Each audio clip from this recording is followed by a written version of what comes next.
अनपढ़ बहन और भोलेनाथ की अनोखी कहानी।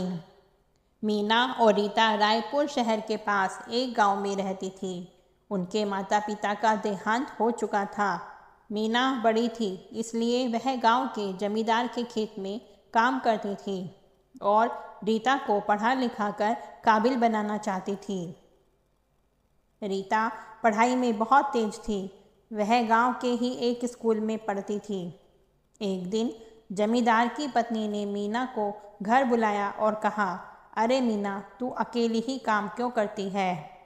तेरी बहन रीता तो बस मुफ्त की रोटियां ही तोड़ती रहती है। उसे भी अपने साथ काम पर लगा ले। दोनों बहनें काम करोगी तो दुगनी कमाई होगी। यह सुनकर मीना ने कहा, मालकिन, मैं अपनी बहन को पढ़ा लिखा कर काबिल बनाना चाहती हूँ। जमींदार की पत्नी ने कहा, देख ले, मैं तो तेरे भले के लिए ही कह रही थी। एक दिन पछताएगी तू। तेरी बहन अगर काबिल बन गई तो तुझे पूछेगी भी नहीं। यह सुनकर मीना ने कहा, मालकिन, मैं तो अपने भोलेनाथ पर भरोसा करती हूँ। मैं तो बड़ी बहन होने का फर्ज निभा रही हूँ। बदले में वह मेरे साथ जो भी करे, पर मैं अपने फर्ज से मुंह नहीं मोड़ सकती। यह कहकर मीना घर वापस आ जाती है और अगले दिन रीता मीना से कहती है, दीदी, मुझे स्कूल की फीस देनी है, पैसे चाहिए। मीना ने पहले से ही पैसे जोड़ रखे थे। उसने वह पैसे रीता को दे दिए। एक दिन मीना अपने काम पर जा रही थी। तभी उसने रीता को एक औरत से बात करते हुए सुना। रीता उससे कह रही थी, मैं तो पूरी पढ़ाई करके शहर जाकर नौकरी करूँगी। तब उस औरत ने कहा, यह तो बहुत अच्छी बात है। तुम्हारी नौकरी लगते ही तुम्हारी बहन के दिन भी बदल जाएंगे। वह बहुत ज़्यादा मेहनत करती है। तब रीता ने कहा, मैं दीदी को अपने साथ नहीं रखूँगी। मैं पढ़ी लिखी और वह अनपढ़ गंवार। वह यहीं गांव में रहेगी और मैं उन्हें कुछ पैसे भेज दिया करूँगी। यह सुनकर मीना को बहुत दुख हुआ और वह सीधे भगवान शिव के मंदिर पहुंच गई और उनके चरणों में बैठकर रोने लगी। वह बोली, बाबा, मैं अपनी बहन को काबिल बनाने के लिए दिन रात मेहनत कर रही हूँ और वह मुझे अनपढ़ गंवार कह रही है।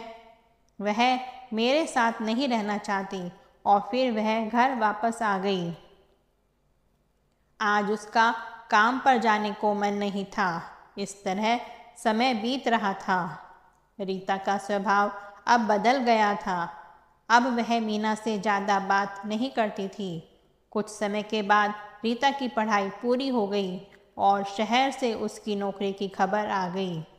रीता मीना से कहती है, दीदी, मैं शहर जा रही हूँ। वैसे भी इस गांव में कुछ नहीं है। अगले महीने से मैं तुम्हें कुछ पैसे भेज दिया करूँगी। मीना यह सुनकर रोने लगती है और कहती है, बहन, क्या मैंने तुझे इस दिन के लिए पढ़ाया था कि तू मुझे छोड़कर चली जाए? तब रीता ने कहा, तुमने मुझ पर जितना पैसा खर्च किया है, मैं कमाकर वापस कर दूँगी। तब मीना ने कहा, मुझे तेरा एक पैसा भी नहीं चाहिए। बस कभी कभी अपनी दीदी से मन करे तो मिलने आ जाना। अगले दिन रीता शहर चली जाती है। मीना भगवान शिव के मंदिर में गई। मीना का मन बहुत बेचैन था। वह भगवान शिव के सामने बैठकर रो रही थी। तभी वहाँ जमादार की पत्नी आ गई और बोली, मैंने तुझे पहले ही कहा था अपनी बहन को इतना मत पढ़ा, लेकिन तूने मेरी बात नहीं मानी। अब यहाँ बैठकर रोने से क्या होगा? मीना चुपचाप अपने घर आ गई। उसने खाना भी नहीं खाया और सो गई। मीना के सपने में उसे भगवान शंकर ने दर्शन दिए और कहा, बेटी, तू मेरी सच्ची भक्त है। इस संसार में सारे बंधन एक दिन छूट ही जाते हैं। तू भी आगे बढ़कर पीछे छूट गया, उसकी चिंता मत कर। मेरा आशीर्वाद तेरे सदैव साथ है। कुछ देर बाद मीना की आँख खुली तो उसे सपने में शिवजी की बात याद आने लगी। उसने आगे बढ़ने की सोची। वह अगले दिन से एक नए काम की तलाश में लग गई। कुछ दिन के बाद उसे एक सेठ जी के घर में खाना बनाने का काम मिल गया। मीना वहाँ खाना बनाती थी। उसके खाने के स्वाद से सभी बहुत खुश होते थे। एक दिन सेठ जी ने कहा, बेटी तू तो अन्नपूर्णा है। तेरे हाथ से बना खाना खाने से ऐसा लगता है जैसे भगवान का प्रसाद। और एक दिन सेठ जी ने मीना से कहा, बेटी हम तेरे हाथ के बने खाने को दूर दूर तक पहुंचाना चाहते हैं। मैं तुझे इस व्यापार में हिस्सेदार बनाना चाहता हूँ। तू खाना बनाने का इंतजाम कर, बेचने का काम हम पर छोड़ दे। कुछ दिनों में मीना और सेठ जी ने बहुत बड़ा व्यापार खड़ा कर दिया। सेठ जी की तबीयत ठीक नहीं रहती थी। मीना ही पूरा व्यापार संभालती थी। एक दिन मीना अपने ऑफिस में कुछ काम कर रही थी। तभी पीछे से किसी ने आवाज़ दी, क्या मैं आपके ऑफिस में कुछ काम मिल सकता है? मैं बहुत परेशान हूँ, मेरी नौकरी छूट गई है। मीना ने पलटकर देखा तो उसके सामने उसकी बहन रीता खड़ी थी। रीता अपनी दीदी को देखकर रोने लगी।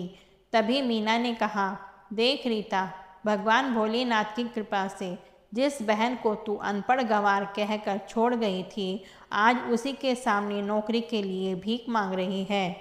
रीता ने कहा, दीदी मुझे माफ़ कर दो, आपसे अलग होने के बाद ही मैं कभी सुखी नहीं रह पाई। यहाँ शहर में कई जगह नौकरी की बात की, लेकिन बात नहीं बनी।